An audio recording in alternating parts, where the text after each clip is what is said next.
Selamat siang semuanya, saya Ica bersama Ikrimah dan Raihan dari kelompok 2 akan membahas tentang pelaporan segmen dan pusat investasi. Inti dari materi ini adalah akuntansi pertanggungjawaban, yaitu sistem untuk mengukur kinerja setiap unit kerja berdasarkan informasi yang dibutuhkan manajer. Dalam perusahaan ada dua cara pengambilan keputusan. Yang pertama adalah sentralisasi, di mana keputusan ini ada di tingkat manajemen puncak, dan ada desentralisasi, di mana manajer tingkat bawah diberi wewenang untuk mengelola wilayahnya sendiri. Desentralisasi ini penting untuk memudahkan pengumpulan informasi lokal dan memotivasi para manajer segmen. Secara umum, ada 4 pusat tanggung jawab, yaitu pusat biaya yang fokus pada biaya, pusat pendapatan yang fokus pada penjualan, pusat laba yang mengurusi keduanya, hingga pusat investasi yang mencakup penjualan, biaya, dan investasi modal. Melanjutkan penjelasan Ica, untuk menilai pusat laba, kita menggunakan dua metode perhitungan laba, yaitu variabel dan absorpsi. Bedanya, perhitungan laba variabel hanya membebankan biaya manufaktur variabel ke produk, sedangkan perhitungan absorpsi membebankan semua biaya manufaktur termasuk overhead tetap.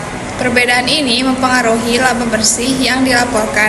Misalnya, jika kita memproduksi lebih banyak barang daripada yang terjual, maka laba menurut metode absorpsi akan lebih tinggi dari laba variabel.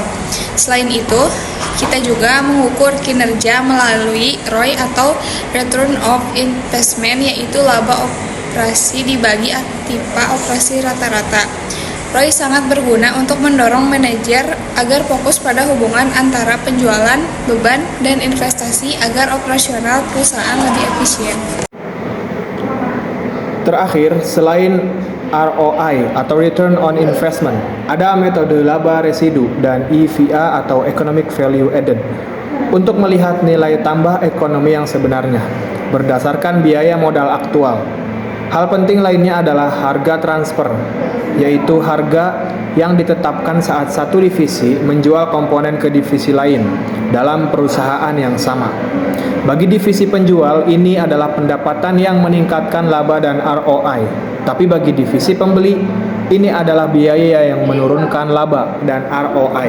Oleh karena itu, bagi perusahaan secara keseluruhan, dampaknya sebenarnya adalah nol. Dalam penetapan harga ini, kita mengenal harga transfer minimum sebagai batas bawah agar penjual tidak rugi, serta harga transfer maksimum sebagai batas atas agar divisi pembeli tidak merasa lebih mahal dibandingkan membeli dari pihak luar. Sekian presentasi dari kelompok kami. Terima kasih. Assalamualaikum warahmatullahi wabarakatuh.